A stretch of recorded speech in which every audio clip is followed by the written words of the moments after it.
It's 2 a.m. You said one sentence in a meeting today, and instead of sleeping, your brain is replaying it on loop. Did that sound stupid? Did they notice? Why did I phrase it like that?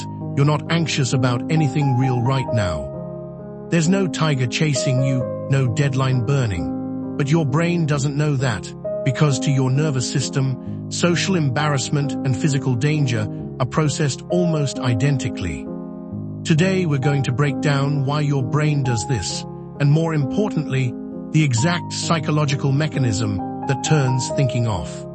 Most people think overthinking means thinking too much. That's not quite right.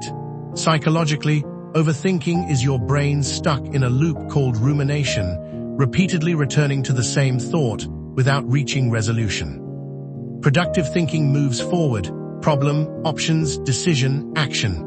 Rumination moves in circles, problem, worry, worry, worry, same problem. Here's the part that surprises people: overthinking isn't actually about the problem at all. It's about your brain's threat detection system, called the amygdala, refusing to mark something as safe until it has analyzed every possible danger. The amygdala doesn't care that you can't change what you said in that meeting yesterday. It just wants certainty. And certainty is the one thing overthinking can never actually give you, because there's no end point, there's always one more what if. This isn't a flaw, it's a feature that misfired. For most of human history, constantly scanning for danger and social rejection kept us alive.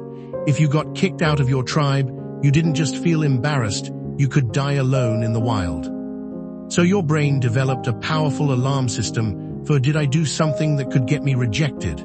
The problem is, that same ancient alarm system is now firing over a text message you sent that hasn't been replied to in 3 hours.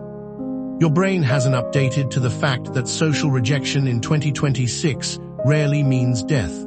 It still treats every awkward silence like a survival threat. That mismatch, ancient wiring, modern problems, is the actual root of overthinking.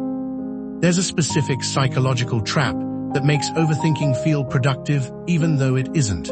It's called the illusion of control. Your brain tricks you into believing that if you just think about the problem a little more, you'll find the answer that makes the anxiety go away.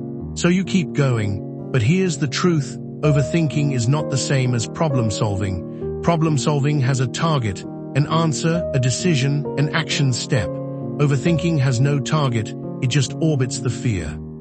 There's also something called the Zeigarnik Effect, a well-documented psychological phenomenon where unfinished tasks or unresolved situations stay mentally open and intrusive, while finished ones quietly disappear from your mind.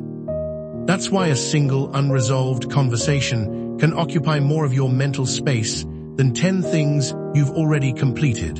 Your brain is built to flag what's incomplete, and overthinking is your mind's broken way of trying to complete something that often was never actually unfinished. So how do you break the loop? Not by trying to stop thinking. That almost never works, because telling your brain not to think about something usually makes it think about it more. This is called the rebound effect, and it's been shown again and again in psychological research. Instead, you redirect the loop. First step, name it. The moment you notice you're ruminating, say internally, this is rumination, not problem solving.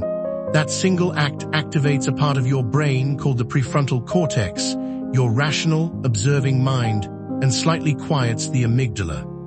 You're shifting from being inside the thought to watching the thought. Second step, give it a boundary.